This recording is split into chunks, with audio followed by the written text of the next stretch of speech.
Juice bar back rolling. Knicks-Cavs. Another L for the New York Knickerbockers. Playoffs loading. Tough situation once again. We'll get into that. Brunson, OG Anunoby offensive rise needs to be talked about. Get ready, baby. Best three in the tourney. We'll break all that down.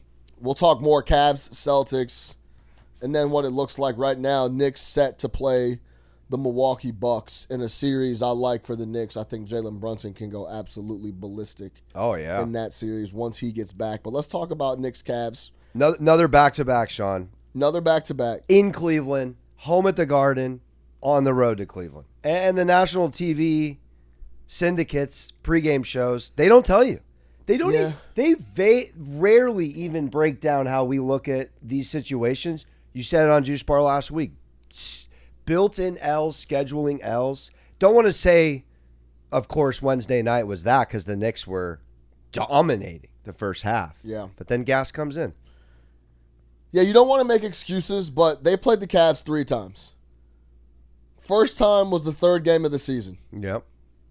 Cat getting involved, trying to figure out how he fits. Brunson trying to figure out how to work with the big fella. They take an L. 6 points, closer game down the stretch, but it was a dominating overall game from Cleveland. Second game is a back-to-back coming off of an overtime game against the Chicago Bulls. Yep. Should they have been in overtime against the Bulls at the time? Probably not. Nah. You can have that conversation as well, but still a back-to-back.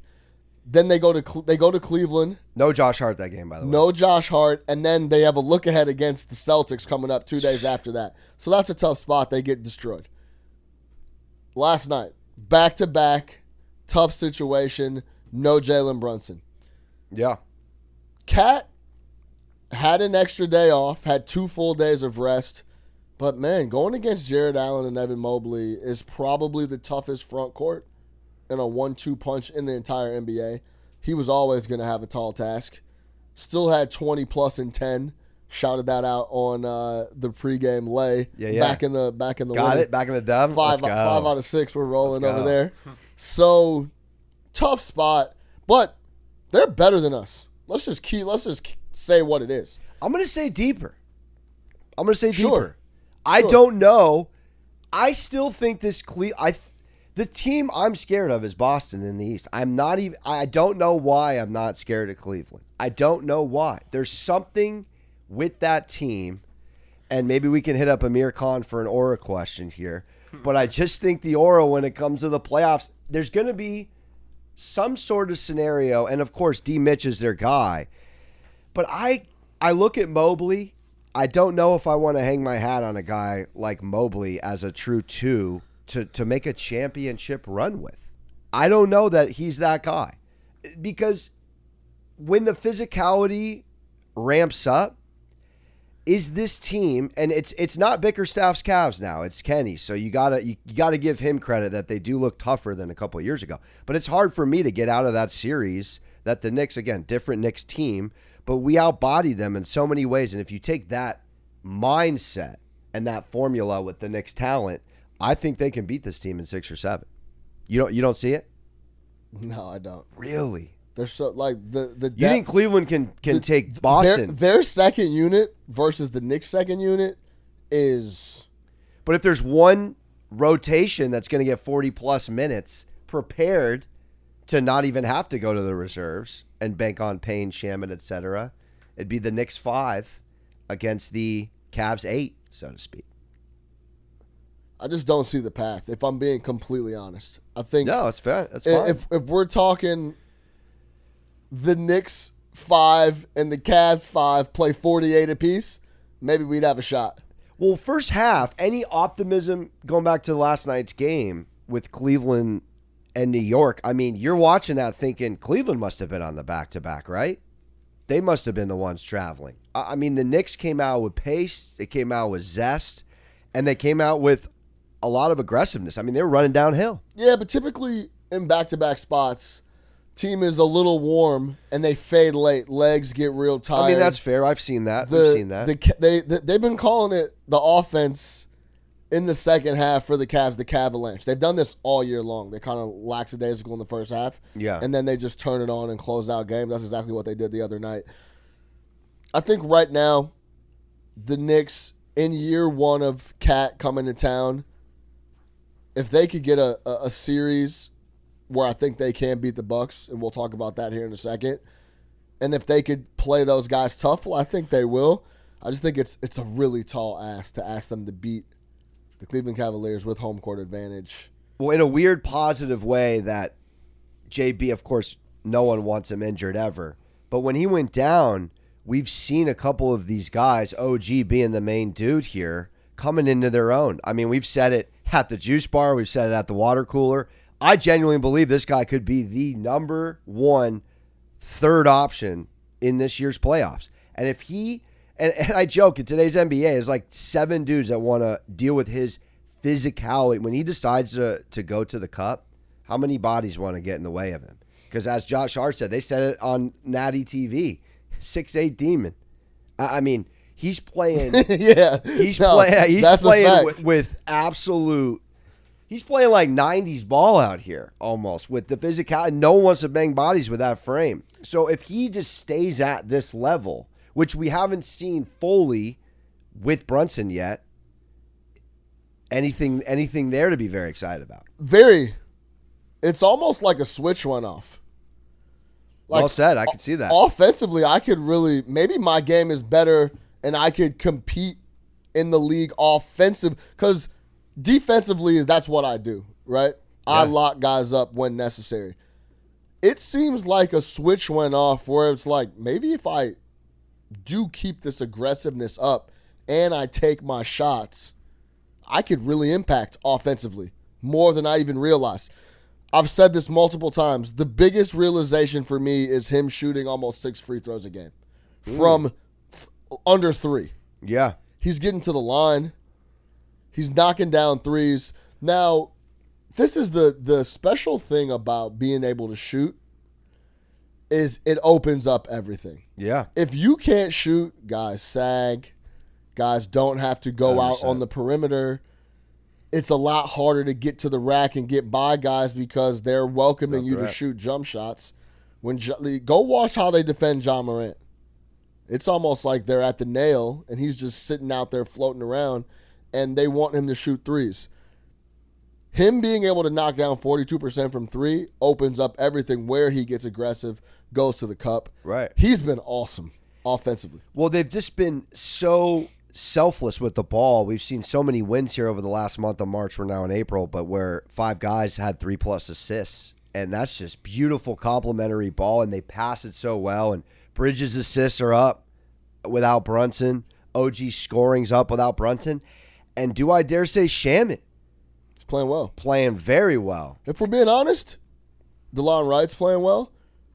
Great trade. Campaign is going to have to scratch and claw to get a lot of minutes back. Wow. When it comes playoff time, in my opinion. Wright just took the spot. I think it's been talked about that maybe it's been hard for the bench guys to get minutes all year. They've been kind of forced into a spot where Shaman has to play a good amount of minutes. DeLon Wright has to start. Now it's Cole like getting PT. Oh man, these guys could play, which we kind of talked about and knew, right? Right. So now it's like, if you go out there in your campaign and those minutes aren't as productive, DeLon, let's go, get off. Like they got options now. So I think it is a big positive that they have become deeper recently because they have more guys that they can trust. But the guys that we're calling off the bench can't compete, in my opinion, with the guys that Boston and Cleveland are calling off the bench. That's the only reason. We're talking about Ty Jerome. We're talking about DeAndre Hunter. They have a lot. We're talking about Dean Wade. We're talking about Merrill. Sam Merrill. I'm sorry, not Levert. Yeah. What's his name from the Heat?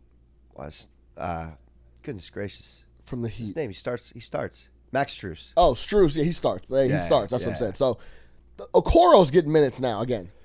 So they're just really, really deep, man. So stay tuned. From a Boston perspective, just as we're talking this out, if I'm asking you almost assistant coach questions, X's and O's preparing for Boston second round, jumping ahead type deal, give me just matchups, ideal one-on-one, like OG's covering Tatum without question, Bridges on Brown without question. Just stick them like cover corners. Start there and work backwards. Man D. Put Josh Hart on whom? Let's be honest on what's been happening. The defense has gotten better because Jalen Brunson's off the floor. So we've swapped Jalen Brunson's offense for a little better defense with guys like Deuce, DeLon Wright at the point of attack. Yeah. In the playoffs, we're going to have to figure out a way, and hopefully that's Mitch Robinson, to support Jalen Brunson and Cat on defense, because we're going to need a lot of offense out of those guys. And it's really difficult to ask OG to score 27 on 40 and cover Tatum and drive to the cup and get to the rack and shoot 6 free throws a game and cover Jason Tatum all night long.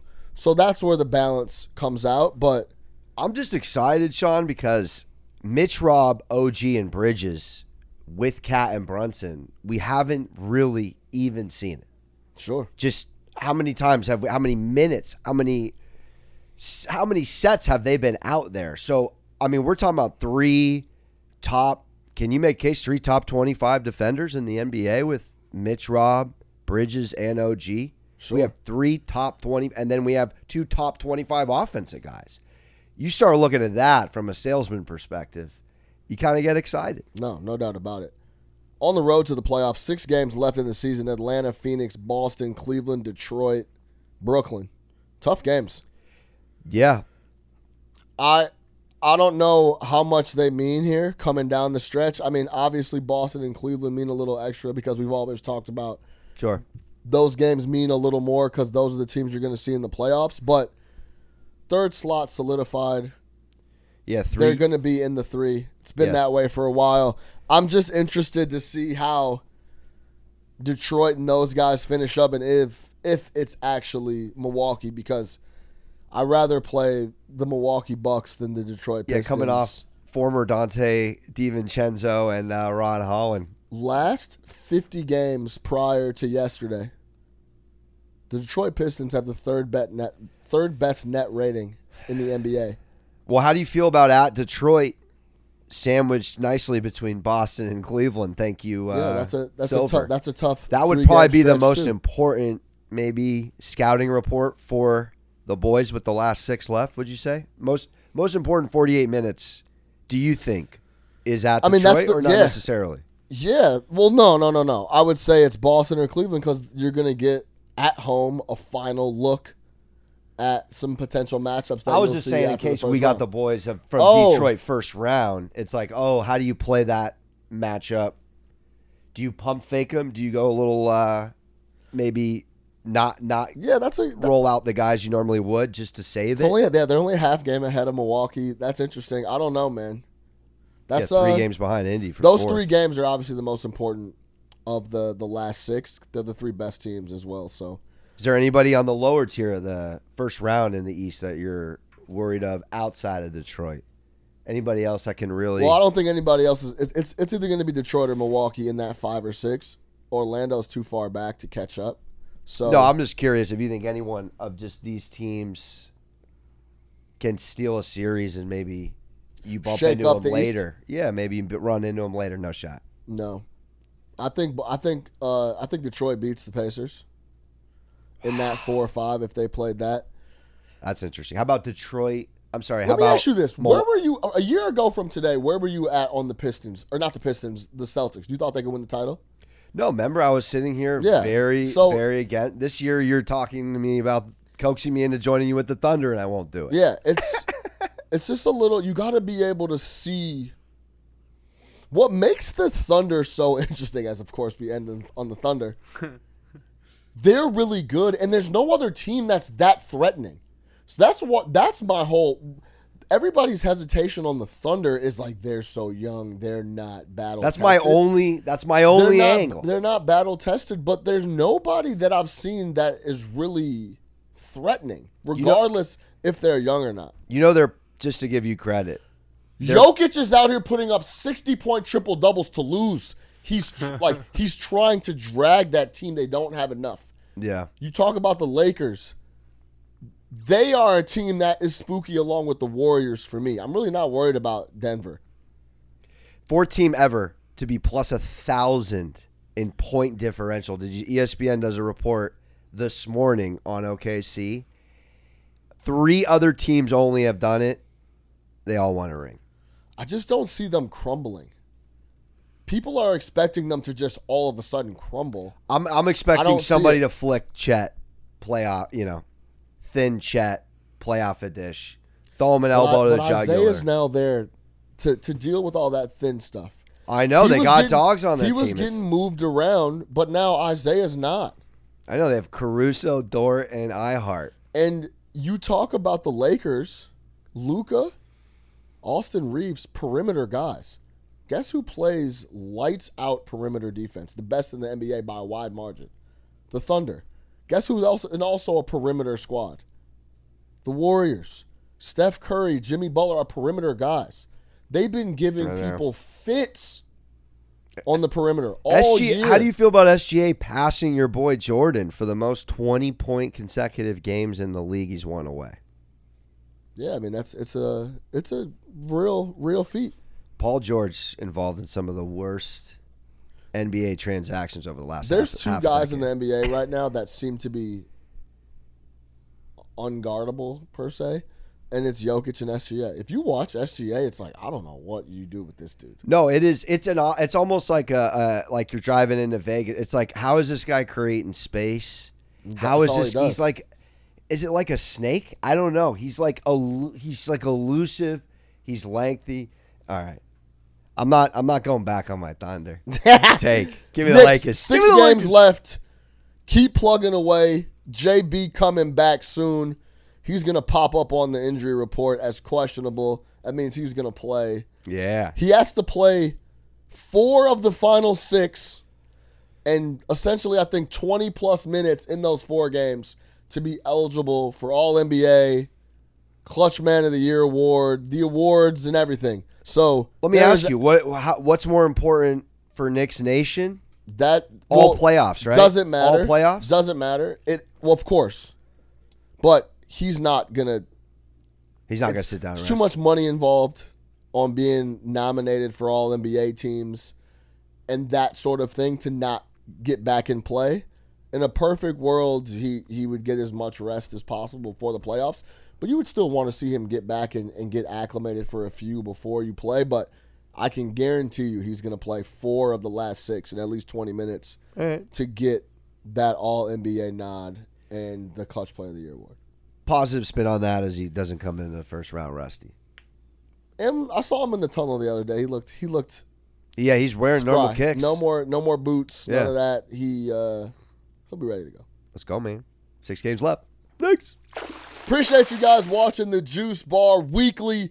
In the description below, go lock in, subscribe. Anywhere you find your audio podcast, the Juice Bar will be on there. iTunes, Spotify, across the board. Lock in. Tell a homie to tell a friend. The Juice Bar is live everywhere.